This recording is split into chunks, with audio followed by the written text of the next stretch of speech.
Okay, hello everybody, this is Dr. Snow, ready for another session of the GI Cure questions and answers. First of all, I want to read a couple and answer them questions that were sent to me during the week. I encourage anybody who wants to have a question read at the top of the show to send me emails at holisticgi@yahoo.com. First question is, can all colon issues be referred to as leaky gut? Well, that's a question that I have. I'm going to try to simplify it. Is that all inflammatory GI issues are holes? Potholes, I refer to them as when you have a pothole on a road. It can be a little pothole, big pothole, and we don't call them a different name. They're potholes.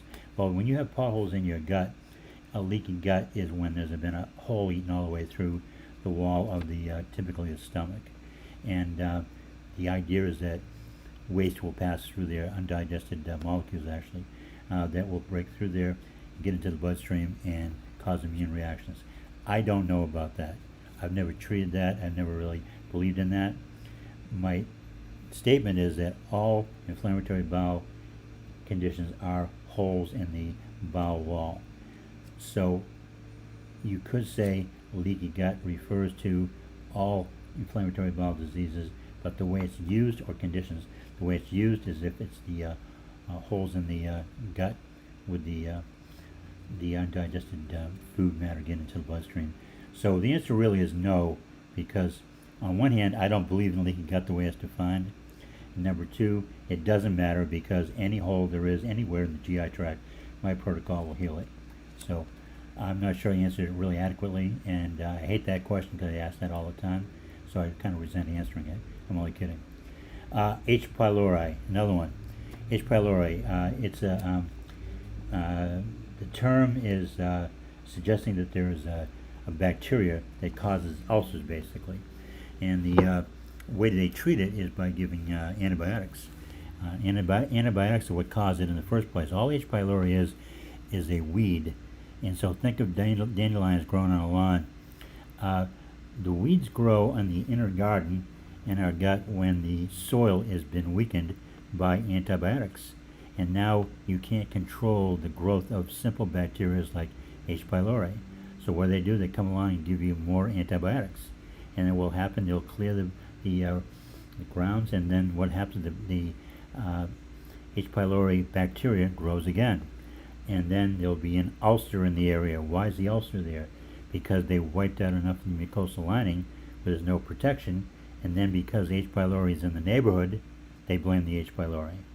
So it's an endless cycle. They're going to give you antibiotics, they're going to clear out more spaces where they have no protection, and you're going to find that the weeds grow and grow, and ultimately you'll have an ulcer, and they'll blame it on the H. pylori, which it isn't at all. I don't treat H. pylori the same way I don't treat SIBO, because all they are is bacterial overgrowths, and there's no reason to categorize them as anything special other than they are.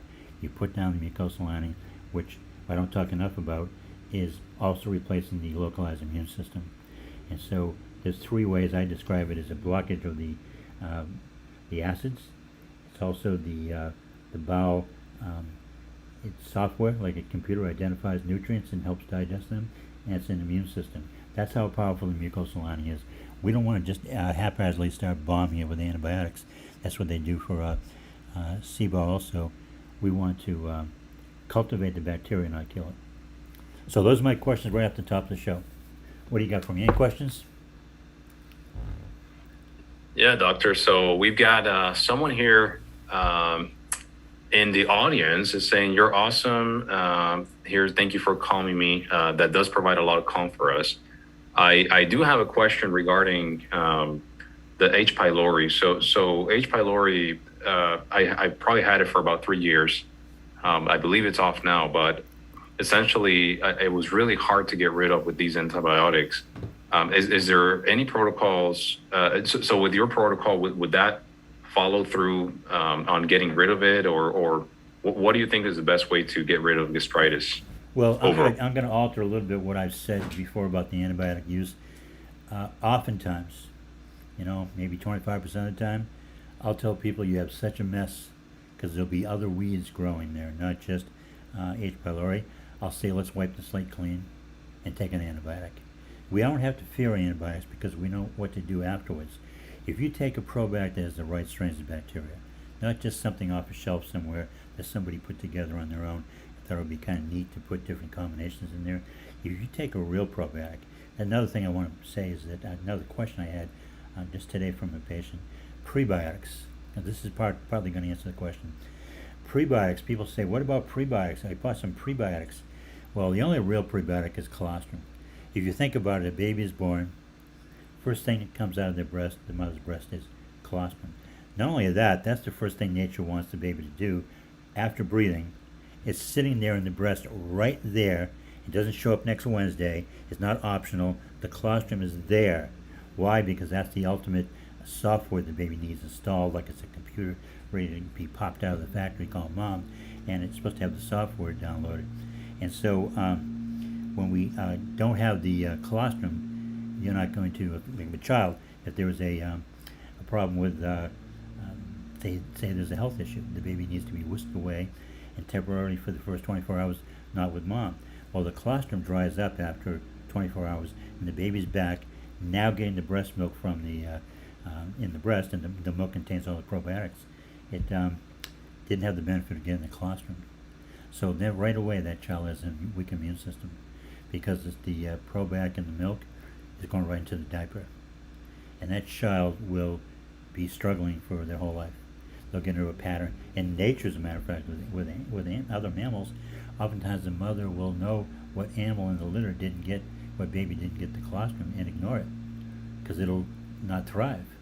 So we're starting off when I talk about this syndrome, these syndromes of H. pylori, SIBO, those only exist in a population that has a weakened immune system, somewhat like these viruses we're dealing with now. There's going to be a tipping point where we have been so saturated with antibiotics. One thing that comes up sometimes is farm runoff, FARM, farm runoff. The antibiotics that they're feeding the animals drain off into the water supply, and so we get them from there, antibiotics from them. What I'm getting at is that we have a weak immunity, and then these weeds grow like H. pylori. It's just a weed. It has no negative job. It does nothing it does to cause any problems. It's just in the way. It's like having a bunch of weeds and you're on. And so then they give an antibiotic. Now, we know what I just said about that. The only way to treat that is to recreate a new soil. Soil like you think of an organic garden. We did a experiment one time when I had a radio show, TV simulcast. We took 2 tomato plants and we cultivated one with a lot of prebiotics and probiotics in the soil, colostrum, probiotics and all that, and we didn't do that with the other one. And we put a bunch of beetles and stuff and bugs on both of them. We come into the studio in the morning, all the bugs would have jumped over to the one that wasn't organic. And we put them all back together again. And during the show, the bugs would be going back to the weak one. So that's what it is with H. pylori and SIBO, is that they seek the weaker soil. The soil is our mucosal lining, and it has all kinds of nutritional factors in there. As a matter of fact, the colostrum is supposed to be passed on from generation to generation to generation. It's like an immune baton in a relay race. Mom passes it on to daughter through the nursing. So it's not just the colostrum, the probiotic. It's the colostrum contains information that had been gathered by mother to daughter, back all the way back to the beginning of time, where everything the mother learned how to do, digest a carrot. Somebody in our ancestry had to learn how to digest a carrot. Someone had to learn, their system, their body had to learn how to digest a germ. That's the only way we survived. Then mom would pass it on to the child, and then they get the probiotic. The colostrum is actually even more important. So we're supposed to have the stored information on how to do things. That's the software that gets installed. And if we don't have that, we don't have a database to refer to. We're not going to be able to digest basic weeds like H. pylori. So we can't just put probiotics in there. We need to take the colostrum, the probiotic, to get the whole database, get everything installed, software installed. Then it goes around and starts kicking butt. It says, you're out of here, you're out of here, you're out of here. Anything that's not supposed to be in there, like excess, like a goat in the backyard. Anything that's not supposed to be there, the software, probiotic and colostrum, eats it. So it's created an organic soil. So just like our 2 tomato plants, the bacteria and such doesn't want to be there. It can't survive anyway. It's the pH. So to answer your question, my protocol is perfect because we install the software and we touch up the hardware, and it takes care of everything. We're installing an immune system, we're installing an intelligent software that will help identify and digest, and we're installing a software that will block the any damage to the hardware. So when people say, well, I'm going off on a tangent for a Candida protocol, I'm going to do H. pylori fasting or something, drink kombucha, I'll say just install, just do the, as I say a lot on the Facebook, just do the effing program, please. Just do the effing program. You don't have to go off and drink kombucha. And another thing I want to get off and talking about that, because I've been asked, and I hope there aren't too many people waiting for questions, but I want to get into this also. So you have to reestablish the soil. Once you have the soil set up, no weeds can grow in there. And any weeds that are in there now will be driven out. It doesn't matter if it's SIBO, the small bowel, large bowel, left side, right side, upper, doesn't matter. It coats and puts the perfection in every location. Nobody is ever going to beat the value of the mucosal lining. You see all kinds of SED diets and all that stuff. If you don't put the mucosal lining in there, it's useless to bother with any of the other treatments. Now, real quick, I want to go over this one. This one comes up a lot. People say, well, what about if I drink kombucha, eat yogurt, eat fermented pickles, sauerkraut? That's great, is what I tell them. That's good kefir. But it has nothing to do with what you're suffering with now. You see, our ancestors, all they had for antibiotic was penicillin. And penicillin would kill a germ. It would only kill off 1 or 2 of our own natural bacteria in our gut. So when they did that, their normal diet, our ancestors ate a lot of yogurt and all those fermented foods, which contained, amazingly, the strains of bacteria that were killed by the penicillin. It plugs them right back in. So you've got, every culture had this. It was a cycle. It's amazing. Here's the penicillin growing on a piece of bread. My grandmother used to only go to the store and get 2 or 3 day old bread. Why? I said, because you cheap? She says, no, I want the good stuff, the penicillin. So when you take the penicillin, it would knock out a germ. The germs weren't as vicious as they are now. It would knock out a germ, knock out a couple of strains of bacteria. Oh, here's some kombucha. They didn't know what they were drinking. They didn't know what they were eating. It just automatically, the next day, they'd be eating their food, replace what was missing. Nowadays, you have these synthetic antibiotics. And when you wipe out a whole long strains, list of strains of bacteria, you're not going to be able to rectify that by just the 2 little strains that are in yogurt or kombucha. So the nice little foods, they're designed more for maintenance. You cannot correct a GI issue, inflammatory bowel issue, with any of those foods, because you have to put back all those strains that were killed off by the super duper strong synthetic antibiotics. That's very interesting, Doctor. I had never looked at it that way, from a perspective of building up the soil and making sure that everything is laid from the foundation, and it'll take care of everything. But you gotta be careful. You don't let me go on too much. Don't let me go get too much momentum on that, because I could talk 2 or 3 days about. I have these little models I created: the organic soil model, the computer software model, and some other ones. So don't let me cut me off if you see me getting any momentum with those, because I'll bore everybody to death.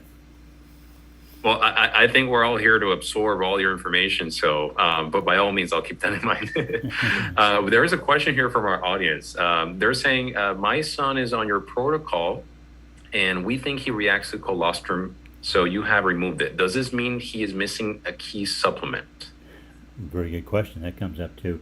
No, so having swallowed it, he got some in his system. He's reacting to the lactose. Okay, we don't want to keep giving it to him if he's reacting to it, but the fact that he did consume it, he didn't reject the colostrum. It's like a starter, some plants, fertilizers, you can do put some starter in there and it speeds up the growth. Well, getting some in they will reject the dairy, but they won't reject the colostrum part. So what do? We say, well, sure, we got some colostrum in him, even though he might have gotten sick, might have taken half a dozen capsules before he realized it. What do? We dilute it. We go to what's called homeopathic medicine. There's something called the Planck scale, where when you dilute something, when dilute means you take some granules, open up the capsule and drop it in water. Now it becomes what they call parts per million, where you actually put in, it doesn't really matter how much water, a glass of water, you diluted it. So now it's much less potent than if you're swallowing the capsules. And when you get into diluting it, modern medicine doesn't recognize anything beyond what's called a Planck scale. When they can't measure atomic weight, they'll say, well, it doesn't exist. Well, there's a whole science, homeopathy, that proves it does exist. Just because it loses molecular weight, it becomes really an energetic product, and it has its influence. So anything that you react to, which is another one I was going to mention anyways, anything you react to, say you eat something that gives you a headache, that proves that that thing has potential to heal you. Why? Because you reacted to it. If you swallow something, nothing happens. It just means your body's not responding to it. It doesn't recognize it. You put it in, you had a headache, you have diarrhea, we say, aha. We don't like those symptoms, but it tells us that's a reactive, there's a response to that. And so what we do is we dilute it. So if you take your colostrum, just open up the capsule, just pinch off a little bit, put it in some water, shake it a little bit, stir it, and drink it. You won't have any reaction, because if it doesn't have the molecular weight, there's nothing to react to. It's just an energetic thing. It'll give us what we want. Okay? Fantastic. That's a very, very interesting answer, and I think that our audience is going to appreciate this a lot. There's a couple questions I'm going to read from here. So there's another one by Daniel Hartman. He says, I have thickening as well, but Dr. Snow gave me comfort in that well. That's a compliment. Okay, great. What does moderate thickening of the colon wall mean? Can it be treated? Well, Danny's one of my favorite people. Anyone who ever speak to Danny would love him. Real sincere guy. I get a little emotional when I realize people are taking longer to heal than I promised. So we're working on it, Danny. Thickening of the wall, that means is usually swelling. Swelling would be when there's not enough mucosal lining, the tissue is exposed to acids, and it swells. And then if that goes on for a long time, it'll turn into kind of a like a callus on your hand. You talk about your shoveling, and your hands aren't used to this. And after a while, the skin gets tough, and you know what a callus is. That's to protect the underlying tissue.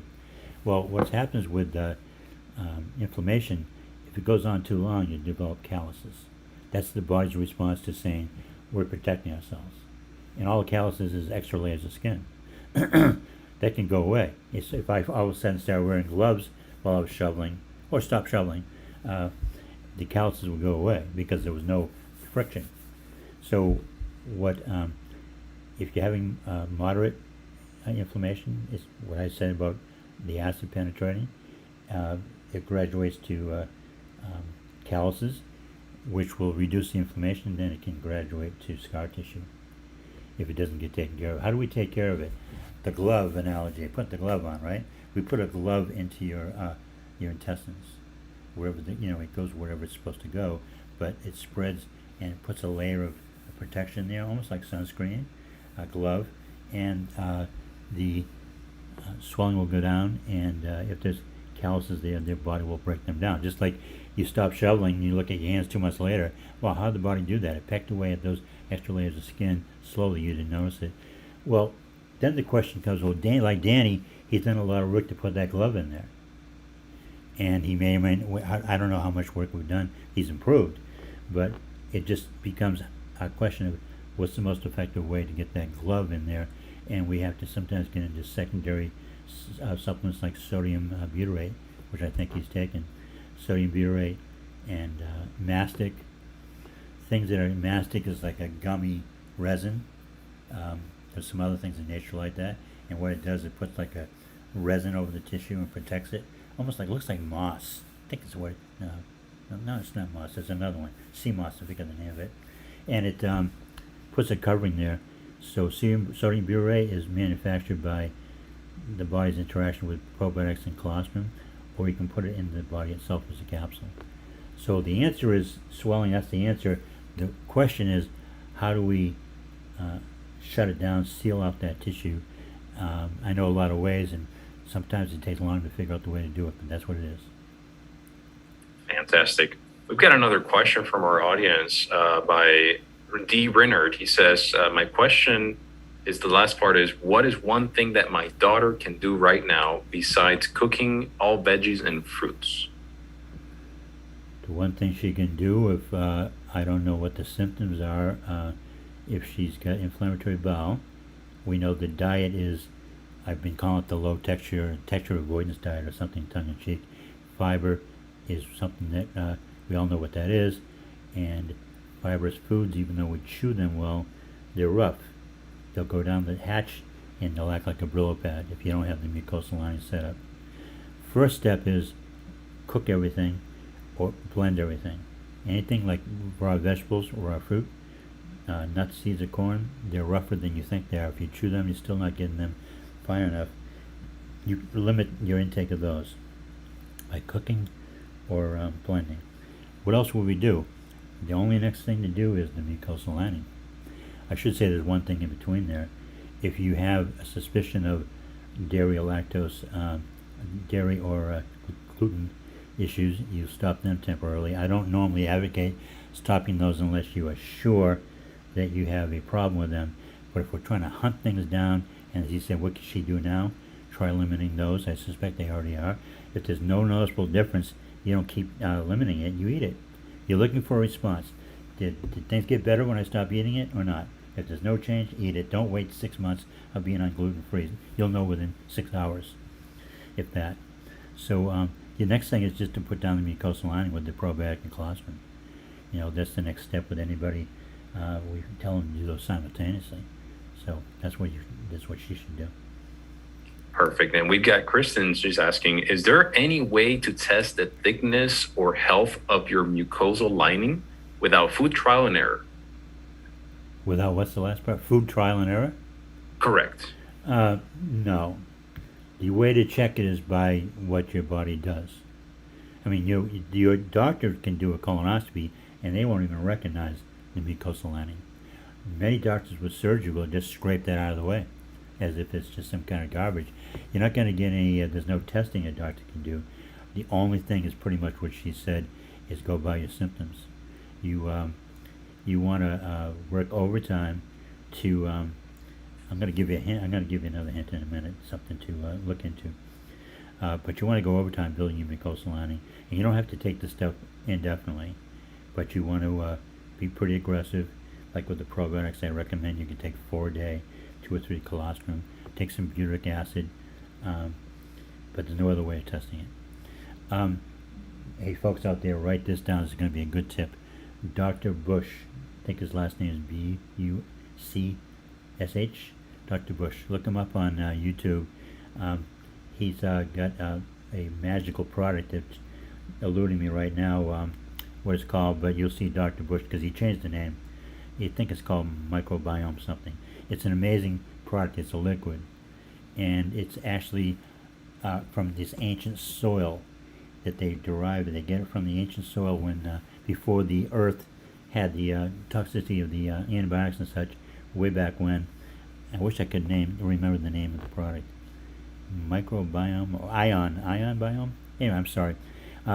He talks about the fact that there is a limit to taking probiotics because you're just piling up the same thing on top of each other. It doesn't really give you any benefit to take them more than a few months, unless you're going to change the formula once in a while, get some different strains. But he talks about rejuvenating, making the probiotics you have in your gut work better. So it's not so much about taking more, it's about activating it with this product. And I'm going to come back next week and say the name, and maybe even I'll Google it while we're talking. Dr. Bush, ton of videos on there. It's fascinating. He talks about there's nutrients that can activate the probiotic in you. So it's not so much about taking more probiotic, it's about activating it. Dr. Bush, I talked to him once, the guy blew my mind. He's got in there for kids people who have kids with learning disabilities, all kinds of things like that. It goes on and on, because he talks about, like with me, I thought I discovered it. He might have been ahead of me, but every cell is supposed to have that software in it, and that software is the probiotic. So what else could we do? We put all that strange bacteria. Isn't that it? Dr. Bush comes along and says, no, we can further activate those probiotic bacteria by putting this liquid that I'm not remembering the name, putting that in our body, and goes out to every cell and activates the strange bacteria. So beyond trying to pound away at more probiotics to thicken the mucosal lining, how about activating it? And there's so many supplements out there that I sometimes get off on a tangent with one thing or another, and I was on a tangent on Facebook about that one a year ago, and it came out of my loop. I just stopped talking about it and thinking about it, and I'll find out the name of it. It's fascinating stuff, totally unique. Could it be the Iron Gut Health by Dr. Zach Bush? Yes, that's it. Okay, fantastic. And any of his videos, I don't advocate most of these goofballs out there. There's a lot of just crackpot theories out there. He's the real deal. Because I thought it was the king of the hill. I talked to him, I said, wow. I said, what the fuck? I said, this guy blew my mind. So, yeah, check him out. He's really in that product. He talks about there's gaps in our gastrointestinal tract, like little cracks, I forget what he calls them. And he said that his product pulls them together. So we go back to leaky gut. He says there's supposed to be seams, like, seams of maybe coming together from a wall. And so he says they're supposed to be joined, not open. And that's where a lot of the problems are. In every cell in the body, not just the gut. Okay? That makes total sense. I appreciate that information, Doctor. Dr. Snow, what's your opinion, this is from VD coming, on using biologic alongside with your protocol, like fighting the battle from all angles? I like it. Had a couple that came up a couple times today. Here's my belief on biologics. We use them if we need them. We love them. Thank God. I wish I had like a mountain of them around me for when we need them. Like antibiotics, everyone gives them a bad name. They play a role. What I'm saying is that we only go to them when we really need to. It's like anything else. If you're suffering, I asked a girl today, I said, are you suffering really bad, double over in pain, can't tolerate it? No, she goes, I go to school every day, it's okay. I said, then why does the doctor want to give you the biologic? So the doctor said, well, it may become more active. Well, we go to a biologic when we need something. You can't go to work, can't go to school, you're suffering. We go to the biologic and we're happy too. The biologic does not get in the way of what I'm doing. What the problem is when you have inflammatory bowel, we have unnaturally high levels of inflammation. What do I mean by that? When you take an antibiotic that's synthetic and it wipes out all those strains of bacteria, and you have more footage basically exposed to the acids, that's like having a tsunami of flames. We never had inflammation like that because the penicillin didn't do that. So now we say, wow, you got to fight fire with fire. So now you got to come up with a drug that's going to reduce the inflammation. Okay, reduce the inflammation. So picture a house is on fire. Flames are raging to the sky. We can't get in there to rescue the cat. The fireman comes. They spray water on the roof, brings the flames down. We can go in there and get the cat. What happened? The inflammation was brought down. So say Humira, Remicade, that brings the inflammation down. See, the natural supplements, they weren't designed to deal with 10-foot flames. They were designed to deal with little fires. And so when they look at this giant tsunami of flames, they go, wow, we need some help. That's when the anti-inflammatory or immune suppressant drugs come in. They reduce the inflammation. Now the natural firemen can go in there and do their work and rescue the cat. So I love them. When I tell people, we can probably get more done. Well, we'll get more done in that case. If someone needs that because the flame's so high, natural stuff just isn't kicking it down, knocking it down, I'll say, thank God, let's bring on the Remicade, and the good guys will get more done than without the Remicade. Where's the problem developed? It's not with the bacteria or flames, it's with the doctors. They believe so much in this. Get rid of that. They believe so much in their theory that they cannot grasp what you're trying to tell them. I got a 16-year-old boy. I don't want him on, or sometimes 2-year-old baby. I don't want them on antibiotics the rest of their life, or not antibiotics, but immune suppressants. The doctors can't fathom why you don't want that, because they don't believe there's a remedy. See, seeing is believing. In their world, they don't know how to fix it, so they never see it. And they never see anybody who actually gets it fixed any other way, because they're not going to go visit them. So they haven't seen it, they don't believe it. I like using those when we need them. So I tell people there's a barrier, there's a, what I want to say, a line to cross. If it's intolerable, you go for it. We need you to have comfort, and we'll get the benefit of lowering the inflammation. If it's not intolerable, don't go there, because my stuff will bring you back from that line. Now, when I was telling somebody today, I say it all the time actually, so I'm talking to somebody who's in Baltimore, Maryland, and I'll say, you know what, I'm talking to one person in the Baltimore area right now. There's probably 10,000 people who are in a doctor's office or going to have an appointment soon who are just like you, but they're not going to see me. Their life is going to suck. If you don't put the mucosal line back in, and you don't strategically use a Remicade, then there's no way out of this. It's just going to get worse. So imagine that. How many people do I talk to in a day? You know, emails and such, probably 300. Right? How many people in the country, the world, have this problem and aren't going to get help? This is a problem that will get worse and worse and worse. There's no chance of it getting better unless you put the mucosal lining back in there. And so here's my point. She, in Baltimore, is doing all this work.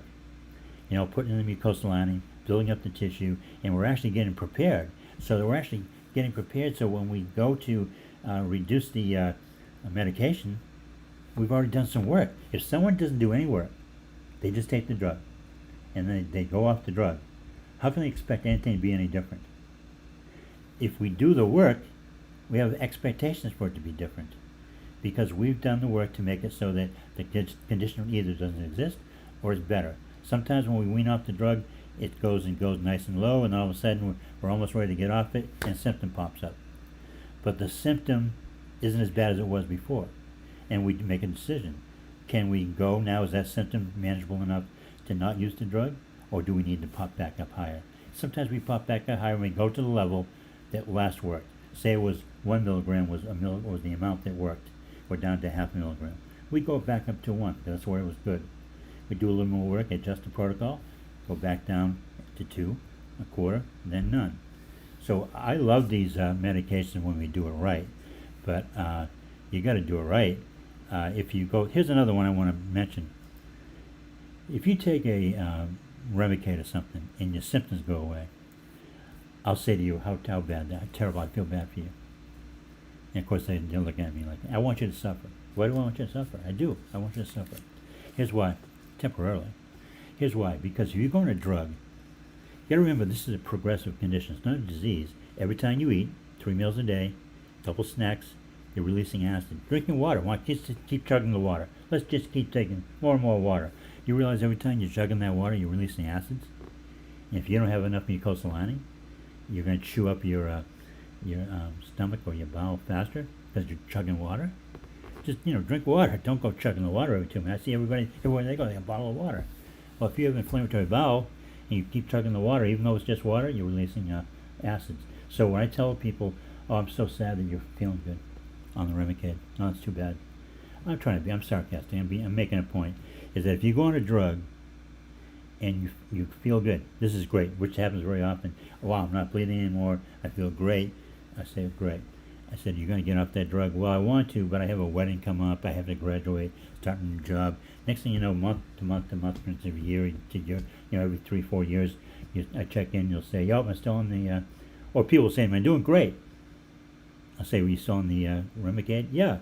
I said, "Well, you're not healed." "Yeah, I'm going to get off it soon."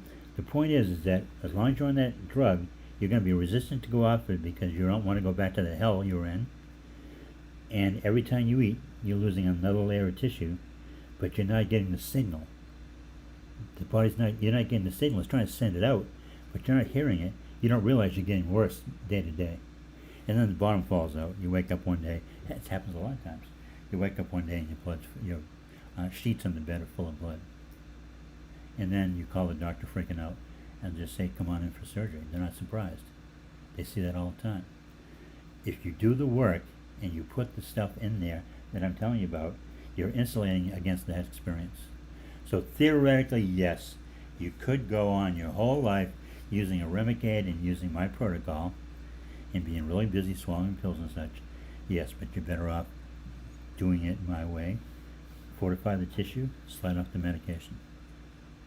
Okay. Incredible. And these are things that you don't find out until the moment happens, right? This is You don't have any idea the bomb's going to fall out. You could be one swig of water away from wow. releasing one more uh, batch of acid, and you're one layer of skin away from, bang, breaking through the edge of a blood vessel, wall of a blood vessel. Incredible. So, yeah, you don't know that. Wow. We've got some more great questions. Thank you, doctor, for those answers. And we're definitely taking some notes. Ms. Nogueira says, if I know, so she says, I know you handle GI conditions, but what are your thoughts on multiple sclerosis specifically, as well as other autoimmune diseases? Do you think the autoimmune model is flawed for all autoimmune diseases, or are they all connected with fixing the mucosal lining? Wow. Jeez. Come on now. Next time she calls in or writes in, put her on the bottom of the pile. I can't take that. My head is exploding. All right. All right. How do I simplify a whole bunch of theories on this? Let's say it this way. I don't believe that my take on the GI tract not being an autoimmune disease applies to everything. Okay, I think there are genuine autoimmune diseases, like maybe some skin conditions. So what I do with that is I don't treat these other conditions, but I make the statement that if we treat you properly, put that mucosal lining in, it goes into every cell. Now you've got the software.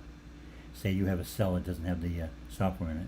There's no way we're going to get it to respond to any kind of nutrition or other therapy because it doesn't know what it's doing. My computer, take the software out. I can tap on the keys. I can, yell at it. And once I put the software back in, I can start doing something. So if we're going to try to get the benefit from medication, some kind of treatment, you have to have the software. The software is the mucosal lining plus Dr. Bush. I don't remember the name you told me, Biome 1 or something. That's key stuff. If I had a patient with MS, I would say, I'm trying to remember the old name. I would say get Dr. Bush's product because now you're not only putting the software in, you're getting an activator. This stuff is magic. It's going to take what I do to the next level. So we don't typically need that for IBS, Colitis, and Crohn's. We need that if we want to perfect our body. If you want to, make your, let's say if you had Alzheimer's, I don't know this for sure. Dr. Bush knows. You may be able to bring yourself back because you're putting the software in. He talks about a lot of learning disabilities, a lot of diseases. I don't know about MS. So my answer is, it is all connected. Some of these things are what I would call autoimmune diseases, are valid. But why are they doing that? Because they lost the software. The immune system is going wild. It doesn't have the software. So it wouldn't, in the case of something like MS, it would be the starting point would be mucosal lining, and then Dr. Bush's formula. You look into that, go online, and even Google MS, and you might see something specific on it, and you can also call him. But I don't know any more about that other than put my software in, follow Dr. Bush. That would be my advice. Excellent. There's more questions here, doctor, and you can let me know at any time when to stop, and we can always leave them for next week. But they say, do you have any concerns when it comes to a woman becoming pregnant with a bowel condition or while healing? Will pregnancy set back healing or prolong it? And is it dangerous to be pregnant with IBD? Good question. I have a couple of testimonials on my website or on Facebook, I forget what they are. With one, I remember she's from Australia. A girl was told, "You can't get pregnant. You'll never carry the baby. You have inflammatory bowel disease. It'll never go away. You'll never be able to get pregnant." Total BS. It has nothing to do with it. In fact, women typically heal faster when they're pregnant. There's never any link I've ever seen about whether the pregnancy is going to slow down the healing or the IBD, which is not IBD, that's IB disease, which is really an IBC, irritable bowel condition.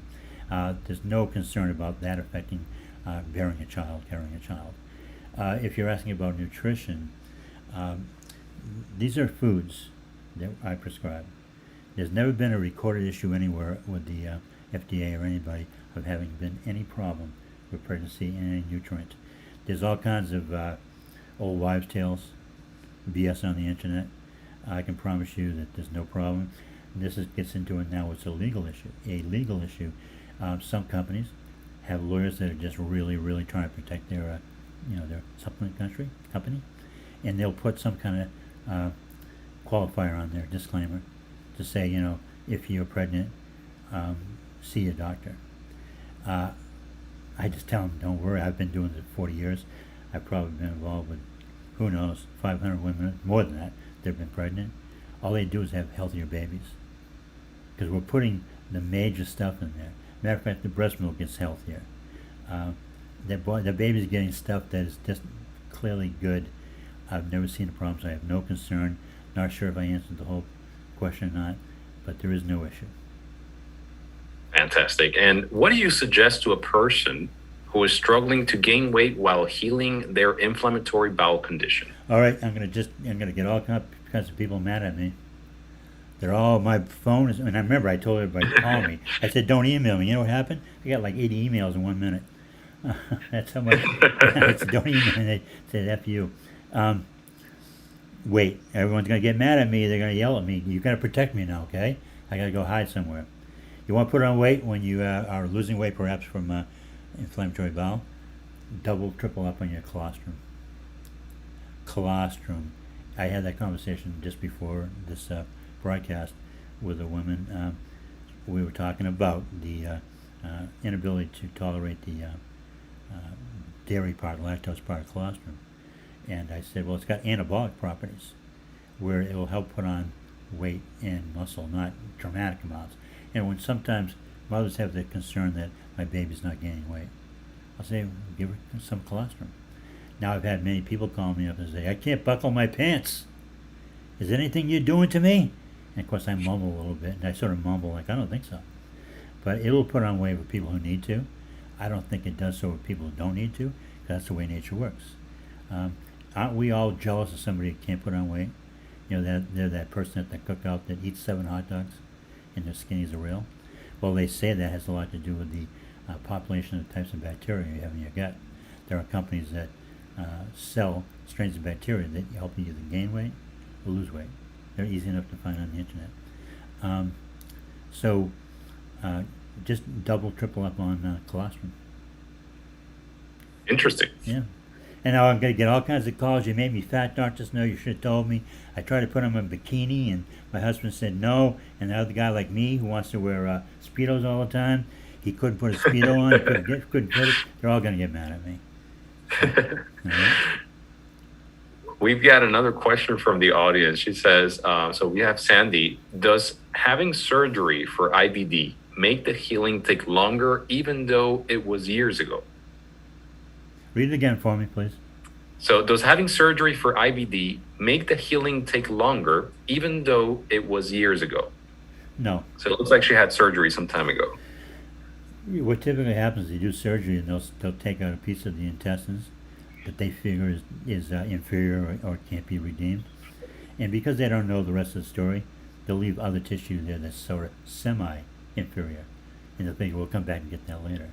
What they don't do is they don't rejuvenate the tissue with, basically my protocol is, probiotic, colostrum, some amino acids and some herbs that will rejuvenate the existing tissue that was never removed. Well, when they don't do that, you're left with, you're just walking around with inferior tissue. You're just another round of antibiotics, or just a few years from having a problem again. When you are treated right, like my way, it doesn't delay your healing at all. What's really delaying someone's healing is when they're not doing the program right. When they're freelancing, trying to do it themselves. But no, having surgery doesn't, unless they left behind some scar tissue. Perfect. That makes total sense. We've got a user here. I love the name. It goes by Finding Happiness in All You Do. Great name. They say, can we make the acidophilus liquid probiotic right after taking the regular supplements? And do you have to give it a certain amount of time in between to use the supplements if you forgot it in the morning? Okay, let's see. I'm going to go into just a spiel of how to use the liquid probiotic and in the context of the overall picture of taking other supplements. One thing that comes up is that if someone misses a dose and says, well, I forgot to take them in the morning. It doesn't matter. You just pick up in the afternoon, take your doses if you would not missed anything. So we don't have to worry about that. Okay, the liquid probiotic, another innovation of mine. What are we doing that for? To coat the lining of the esophagus. Okay, it's like if you picture swallowing some milk, it's going to leave a film there. If you have a liquid probiotic product, little bacteria, we want them to grow in the esophagus. If you take in the capsule, it's going to go all the way down the stomach or bowel before the capsule opens. The esophagus is going to say, "What about me?" So what we do, we get a bottle of liquid acidophilus, also known as liquid probiotic.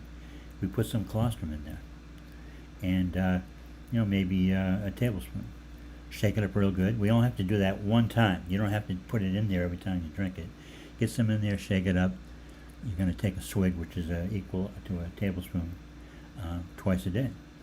And when do we do that? What's the timing? The timing is we do it anytime we want to do it, but we don't eat or drink for an hour afterwards. So you don't have to worry about what time you ate before. Like other supplements, you want to go at least half hour before, half hour after. All we're concerned about when you take liquid probiotic is what you do afterwards. Because if you drink it and we leave that film there, and it's got the colostrum, which is going to help the probiotic stick to the tissue, you don't want to disrupt that. So say you forget about it and you take a sip of coffee, glass of water, eat lunch. You're going to wipe out that bacteria before it gets a chance to really cling. We want it to get its claws in there. The probiotic is a bacteria.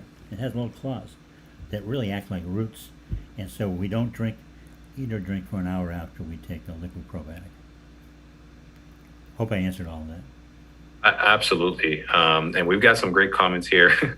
Well, someone says, thank you so much for the answers, Dr. Snow. Tammy says, yes, I gained weight, and I think it's because of the colostrum. that totally makes sense. What you were mentioning. I'm going to get bashed today for the never divulging the weight gain part of it. Imagine I'm sitting here 69 years old in a Speedo, and I took too much colostrum, so I got this big belly. I'm not kidding, really, hanging over my Speedo. But I found that out myself many years ago that my pants got tighter, and so I said, well, I told a lot of people that, and I found that if I don't mention that, you're not going to get fat, by the way. It might be 1 or 2 pounds, but I found if I mention that, nobody will take it, especially the women. A lot of the men will say, heck, I'm overweight anyways, but the women, no way, even the skinny minis. So I'm guilty of not divulging it. So, sorry, Tammy. We've got, actually, Tammy has another question. She says, how do patients on the biologics who also do the protocol get their GIs to let them get off the biologics when it's time? By putting on the boxing gloves, arguing with them, going prepared. Here's what we do. We allow them for their diagnostics. Let's go in and have a CAT scan, colonoscopy, prolactin, stool sample. We want to blow the socks off. So they don't listen to the patient. They'll just nod. It goes in one ear or at the other. What they're into is diagnostics. They're going to look at the data, which is cool. We can use that. Whatever we're handed, we turn into a asset. So whatever they give us, whatever they can do for us, we take it gladly, and we make it work for us. And how do we do that? We want to blow the socks off with the data. We do the work. So they took a before and after picture, colonoscopy, calprotectin, could be 1,000, and then any of the other tests. We do our work, and we go in for another test, and the calprotectin is down to 10 or something. All the tests improve. That's called blowing their socks off. We tell them, so how do you explain that? What are they going to do? They're going to take credit for it. That's our stuff doing that. And then we say to them, well, I thought there was no cure. You said nothing can be done. The conversation is going to mainly end there because they don't have a response to that.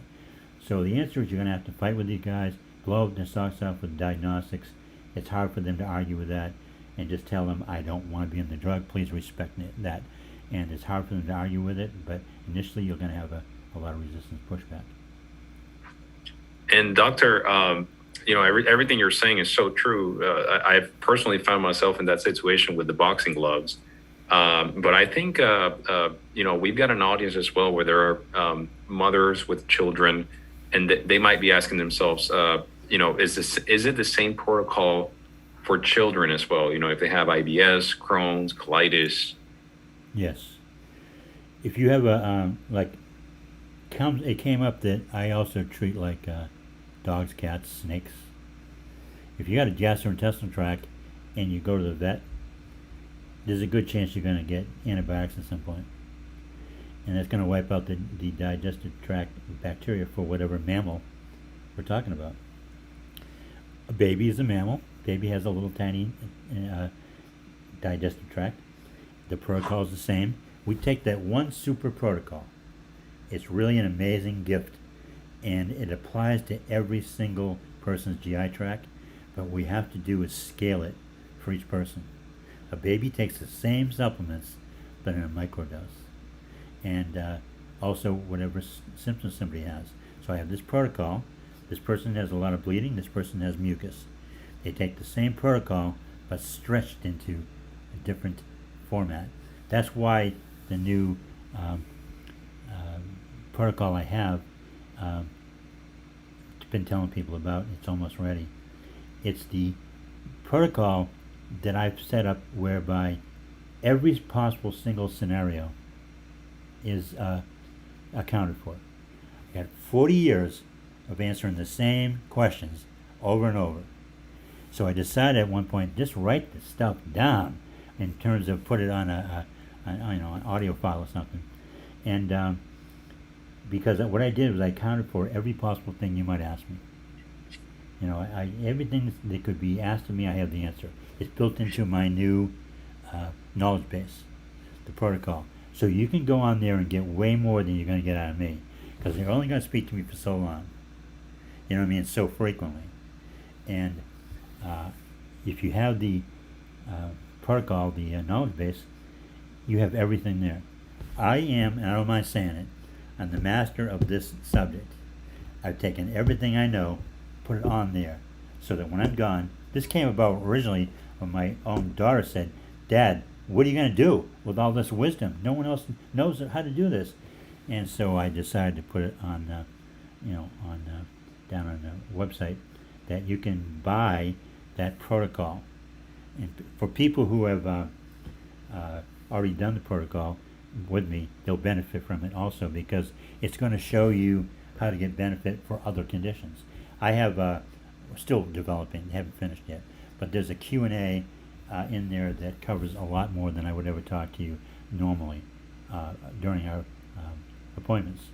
So when it comes to babies, it's in there. Comes to your dog, it's in there. Comes to your sister, it's in there. Comes to you where you had diarrhea for 2 days, now it's nothing but mucus, and it's orange. I have the answer already in there. So you don't need me. So I'm going to get now to go off and live as a hermit somewhere, and check out eventually.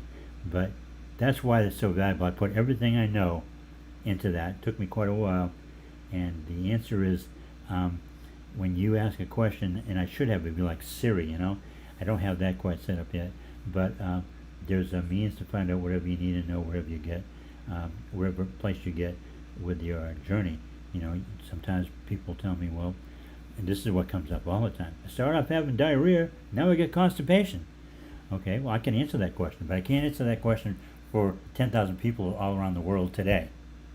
That's what's going to be in that protocol.